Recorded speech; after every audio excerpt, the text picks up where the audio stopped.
ఇక్కడ ఏం రాయబడిందో చూడండి. యోహాను సువార్త 15వ అధ్యాయం 15వ వచనం. మీ అందరికి వినబడేటట్లు చదువుతారు, సావధానంగా వినండి. చెయ్యుదానిని ఎరుగడు. దాసుడు తన యజమానుడు చెయ్యుదానిని ఎరుగడు గనుక మిమ్మును దాసులని పిలువక స్నేహితులని పిలుచుచున్నాను. ఎలా పిలుస్తున్నాడంటండి? స్నేహితులని. మిమ్మల్ని దాసులని పిలవట్లేదు, స్నేహితులని పిలుస్తున్నాడంట. అంటే దాని అర్థం ఏమిటంటే, దాసుడు యజమానుడు చేసేది తెలుసుకోలేడు, అందుకే వాడు స్నేహితుడు కాదు. అయితే నేను మిమ్మల్ని దాసులని పిలవదలుచుకోలేదు, స్నేహితులని పిలవాలనుకుంటున్నానంటే దాని అర్థం ఏమిటి? నేను చేయనది మీరు తప్పకుండా తెలుసుకోవాలి అని. రైట్. కాబట్టి ఆయన చేయనది ఏమిటో తెలుసుకోవాలి, ఆయనను కూడా తెలుసుకోవాలి. అప్పుడు మాత్రమే మనం ఆయన కుటుంబం అవుతాం. Praise the lord. యానివర్సరీ సంతోషంలో మనం ఉన్నాం. ఈ సంతోషం తీర్మానంతో స్థిరమైపోవును గాక. మీరు చెప్పండి, తీర్మానంతో స్థిరపడదామా, ఇలాగే ఆనందపడుతూ వెళ్ళిపోదామా? అయితే తీర్మానం గాయం చేస్తుంది, తీర్మానం ప్రశ్నిస్తుంది, తీర్మానం సరిచేస్తుంది, సంస్కరణ చేస్తుంది, తీర్మానం గద్దిస్తుంది, కొన్నిసార్లు కన్నీళ్లను కూడా రప్పిస్తుంది. అప్పుడే సరి అయిన మార్గంలో నడవగలుగుతాం. కుటుంబముగా అందరం కలిసి యానివర్సరీ చేసుకుంటున్నాం. అనేక కుటుంబాలు ఇక్కడ ఉన్నాయి. మీలో చాలా మంది పండితులు, జాబ్ హోల్డర్స్, టీచర్స్, విద్యా నైపుణ్యత గలవారు, అన్నిటిలో ప్రావీణ్యులు, సమర్థులు. మీ ముందు నిలుచున్న నేను మీకంటే నేను హెచ్చైన వాడిని, గొప్పవాడిని కాకపోయినా నా తల మీద ఉన్న అభిషేకం మాత్రం ప్రపంచానికి సమాధానం చెప్పగలిగేది. దేవునికి స్తుతి కలుగును గాక. ఆమేన్.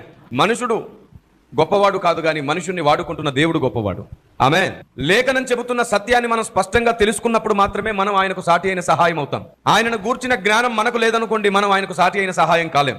సంఘం కట్టబడము, ఇల్లు కట్టబడము, దేవుని ఇల్లు కట్టబడము. మీరు చెప్పండి, ఇల్లు కట్టడానికి మనకేమేం కావాలి? ఐరన్ కావాలి, రాళ్ళు కావాలి, ఇసుక కావాలి, సిమెంట్ కావాలి. అన్నింటిని తీసుకొచ్చి ఒక కుప్పగా పేర్చి పెట్టామనుకోండి, అలా పేర్చి అందరికీ ఇన్విటేషన్ ఇచ్చేసే మా ఇల్లు పూర్తయింది రండి, అందరూ వస్తారు. అప్పుడు ఏముంటుంది? అక్కడ రిబ్బన్ కటింగ్ కార్యక్రమం ఉంటుంది. దేనికి రిబ్బన్ కటింగ్ చేద్దాం? అక్కడ అంతా కుప్పగా పేర్చబడ్డాయి, కానీ ఒకదాని మీద ఒకటి చేర్చబడలేదు. అది ఇల్లు అంటారా?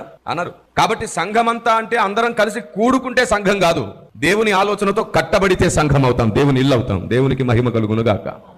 దేవుని కుటుంబంలో కావలసింది ఐడియాలజీ, దేవుని ఆలోచన విధానం అతి ప్రాముఖ్యం. దాన్ని ఈరోజు మీకు, సమాజానికి, దేవుణ్ణి ఎరుగని సమాజానికి కూడా ఈ యానివర్సరీ సందర్భంగా దేవుడు తన ఉద్దేశాలను ప్రకటించబోతున్నాడు. ఈ సందర్భంగా ఈ వేదికను దేవుడు తన ఆలోచనను పంచే కార్యక్రమం చేస్తున్నాడు. Praise the Lord. కుటుంబము అనేది భూమి మీద మాత్రమే ఉందా? పరలోక రాజ్యంలో కూడా ఉందా?